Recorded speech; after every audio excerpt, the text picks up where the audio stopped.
that kind of got started kind of screwy was real early on, and I don't remember if it was the first one, but I went home and just sat down and started typing about what all had happened that day.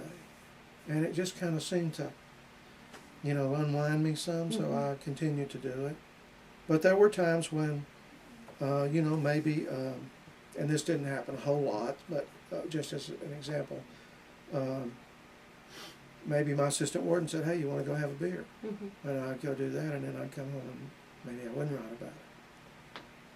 So, but most of them I did.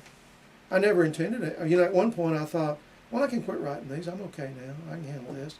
But I got to thinking that maybe somewhere down the line, maybe a great-grandchild or somebody, might find that interesting to read this stuff. And I got to writing stuff that wasn't about the executions at that point. So, but I never had any thoughts about writing a book until it was right at the end when I retired, and a guy called me.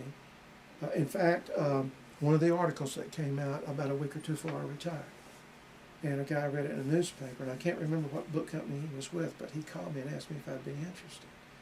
And I had a really good friend that earlier in my life that was a writer, and so that's how that all got started. Ronnie Roselle, the guy that helped me write my book, that's how that happened. And what was that process like for you in terms of remembering everything and the details? It was fun, and we did it and you could do better these days because Ronnie and I weren't smart enough back then to do instant messaging, so we did emails.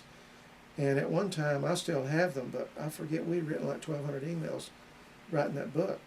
And it was a funny process for me, odd process for me, because sometimes I would write a chapter, and I'd send it to Ronnie, and he'd send it back, and I'd think, golly, he made that into, I wished I had said it that way kind of thing. And then I'd write him a next chapter, and I'd send it to him, and I'd get it back, and I'd think, where did he get this? This isn't at all. He's totally missed it. I mean, he'd have something. It was always kind of weird writing with, because he didn't know the details and the process and all, and he'd get confused sometimes, which I took to be my fault, because I'm a believer in good instructions are those that can't be misunderstood, so I had to say that I'm the one that was at fault. But that's the process we used, and it was fun.